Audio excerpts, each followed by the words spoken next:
ভাবি আসসালামু আলাইকুম। ওয়ালাইকুম আসসালাম। তারপরে জয়, কি মনে করে আসলে? কেন, কোনো কিছু না মনে করলে কি আপনাদের এখানে আসা যাবে না? আমি কি তা বলেছি? ইদানিং তো তোমার খোঁজই পাওয়া যায় না, আর কোনো উদ্দেশ্য ছাড়া আসা মানুষ তো তুমি না। হ্যাঁ ভাবি, ঠিকই ধরেছেন। আসলে সত্যি কথা বলতে কি, আজ কিছুদিন হলো আমার চাকরিটা চলে গেছে। এখন আমার সংসার চালাতেই তো কষ্ট হয়ে যাচ্ছে। তাই আমি ভাবিলাম যদি কোনো ব্যবসা বাণিজ্য করা যেত, এই কারণে আপনাদের কাছে আসিলাম। ব্যবসা বাণিজ্য করবা, তা আমরা কি করতে পারি? আপনারা আর কি করবেন? আজ কয়দিন হলো ভাইরে ফোন দিচ্ছি, কিন্তু ভাই তো ফোন রিসিভ করতেছে না। এখন আপনি যদি ভাইরে বলে আমার কিছু টাকার ব্যবস্থা করে দিতেন, তাহলে আমি একটা ব্যবসার ব্যবস্থা করতে পারতাম। আর আপনাকে এই নিয়ে চিন্তা করা লাগবে না। আমি ব্যবসা করে কয়দিন পরে আপনাকে টাকা আমি ফেরত দেবো। ও, এই ব্যাপার। আচ্ছা, আমি তোমার ভাইয়ের সাথে কথা বলে দেখি। আচ্ছা ভাবি, তাহলে এখন আমি চলে গেলাম। আচ্ছা যাও, আমি বলবানে। আচ্ছা ঠিক আছে।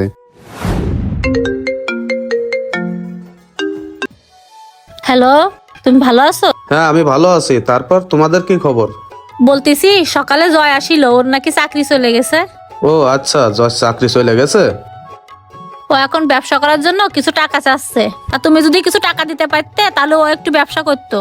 আচ্ছা, তোমার কোনো চিন্তা করার দরকার নেই, দেখি আমি টাকা পাঠাই দিবানে। আচ্ছা, তুমি টাকাটা একটু তাড়াতাড়ি পাঠাইয়া দিও। আমি জয়রে টাকাটা দিয়ে একটু মাদের বাসায় যাব।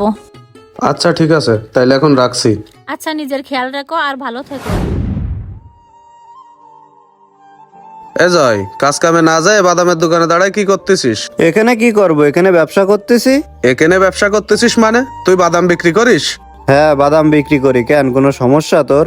না, সমস্যা না, কিন্তু আমি তো তোর ব্যবসার জন্য 1 লক্ষ টাকা পাঠালাম, তা তুই 1 লাখ টাকা দিয়ে ভালো ব্যবসা না করে বাদামের ব্যবসা করতেছিস কেন? কি কইস তুই? 1 লাখ টাকা পাঠাইছিস? ভাবি তো আমারে। এ জয়, একটু দাঁড়াও, আমি তোমার কাছেই যাচ্ছিলাম। কেন ভাবি, আমার কাছে যাচ্ছিলেন? কি হয়েছে? তুমি ব্যবসার জন্য টাকা চাইলে না, তাই তোমার ভাইয়া তোমার জন্য কিছু টাকা পাঠাইছে। ও, ভায়াতালি টাকা পাঠায়েছে? হ্যাঁ, পাঠাইছে। এই নাও, এই 10,000 টাকা পাঠাইছে তোমার জন্য। 10,000 টাকা পাঠায়েছে? এই 10,000 টাকা দিয়ে আমি কি করব? 10,000 টাকা দিয়ে কি করবা? 10,000 টাকা দিয়ে ব্যবসা করবা? ভাবি, 10,000 টাকায় বর্তমানে কোনো ব্যবসা হয়? 10,000 টাকায় যে ব্যবসা হয় না, সেটা আমিও বুঝি। তা কি করব? তোমার ভাইয়ের কাছে এই মুহূর্তে কোনো টাকা নেই। তুমি তো জানো না, এই 3 মাস হইলো তোমার ভাইয়ের কোনো কাজ নেই। এই 10,000 টাকা তাই একজনের কাছে ধার করে পাঠাইছে। তুমি এই নিয়ে আপাতত ব্যবসাটা শুরু করো, তারপরে দেখতেছি কি করা যায়। হায় রে আল্লাহ, আমার 10,000 টাকা দিল মাত্র ব্যবসার জন্য। আচ্ছা ভাবি। আচ্ছা, তাহলে তুমি থাকো, আমি একটু বাবার বাড়ি যাচ্ছি। আচ্ছা ভাবি, যান। এখন বুঝলি, এই সামান্য 10,000 টাকা দিয়ে আমি বাদাম ব্যবসা ছাড়া কি করব? ও, তাহলে তোর ভাবি তোর ব্যবসা করার জন্য 10,000 টাকা দেছে? শোন ভাই, তোর একটা কথা কই, তুই যে আমারে সহযোগিতা করিস, এটা মনে হয় ভাবি চাই না। তাই তুই আজকে আমারে আর সহযোগিতা করতে আসিস নে। আল্লাহ আমারে যেভাবে রাখে আমি সেইভাবেই চলবো।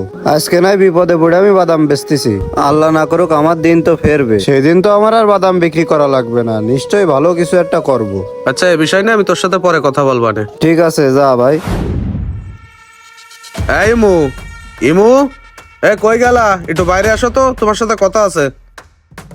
ও, তুমি আইছো? তুমি ভিতরে বসো, আমি তোমার নাস্তার ব্যবস্থা করতেছি। ঘরে পরে যাচ্ছি, তুমি এদিকে এসো, তোমার সাথে আমার কথা আছে। আচ্ছা, কি হয়েছে বলো। বলতেছি, জয়ের ব্যবসার জন্য তোমার কাছে টাকা পাঠাইছিলাম, তুমি জয়রে কয় টাকা দেছো? কি ব্যাপার? তুমি বাড়ি এসে হঠাৎ কথা জিজ্ঞেস করতেছো? আর কয় টাকা দেবো? তুমি যা পাঠাইছিলে তাই দিছি। সত্যি কথা বলতেছো? আমি যা পাঠাইছিলাম পুরো টাকাই জয়রে দেছো? সত্যি ছাড়া আমি তোমার সাথে মিথ্যা কথা বলতেছি? তুমি যে সত্যি কথা বলতেছো না মিথ্যা কথা বলতেছো সেটা আমি ভালো করেই জানি। আজকে আমি জয়ের ব্যবসা প্রতিষ্ঠানে গেলাম ওর ব্যবসাটা দেখার জন্যই, কিন্তু যাওয়ার পরে ও তো আমারে বললো যে তুমি ওরে 10,000 টাকা দেছো, কিন্তু আমি তো তোমার কাছে টাকা পাঠাইছিলাম 1 লাখ ওরে দেওয়ার জন্যই। তা তুমি ওরে 10,000 টাকা দেছো কি জন্য?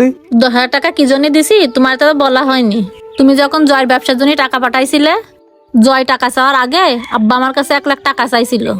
তাই আমি ভাবছিলাম এই টাকাটা আব্বারে দি, আর তুমি পরে টাকা পাঠাইলে সেই টাকাটা জয়রে দিবানে। ও, এই কথা? তা তুমি এইগুলো আমারে আগে বলবা না? আর আমি টাকা পাঠাইছি জয়ের ব্যবসার জন্য, সেই টাকা তুমি তোমার বাপেরে দিবা কি জন্য? তুমি যদি বলতে তোমার বাপের টাকার দরকার, তাহলে কি আমি টাকা দিতাম না? না, তুমি যেটা ভাবতেছো বিষয়টা সেরকম না। বিষয়টা যে কিরকম সেটার আমার বুঝতে বাকি নেই। আমি টাকা পাঠাইছি আমার ছোট ভাইয়ের ব্যবসার জন্য, আর সেই টাকা তুমি তোমার বাপেরে দিয়ে দিছাও। তোমার বাপ ভাইয়ের কি এত টাকার প্রয়োজন? কত টাকা লাগবে তোমার? এই নাও, তোমার কত টাকা লাগবে? সমস্ত টাকা তোমার বাপ ভাইরে দিয়ে আসবা। তুমি আজকে এই কটা টাকার জন্য আমার সাথে এরকম করতে পারলে? কি ব্যবহার করেছি? যে ব্যবহার করেছি তুমি এইটাই পাওয়ার উপযুক্ত। দেখো, তুমি আর আমার সাথে খারাপ ব্যবহার করে না। আমার অনেক বড় ভুল হয়ে গেছে, আমি আর এই ধরনের কাজ কোনোদিনও করবো না। তুমি আমারে শেষবারের মতো মাফ করে দাও।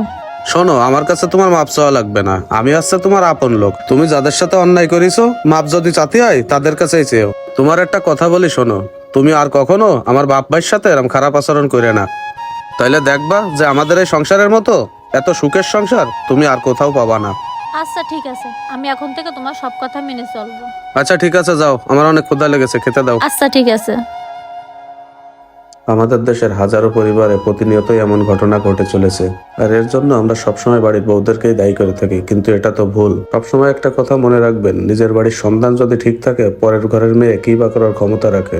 তাই অন্যের মেয়েকে দোষ দিয়ে বাদ দিন এবং নিজের সন্তানকে সুশিক্ষা দিন, তাহলে আর বাংলার কোনো ঘরে এই ধরনের ঘটনা ঘটবে না। ভিডিওটি ভালো লাগলে শেয়ার করতে ভুলবেন না। আল্লাহ হাফেজ।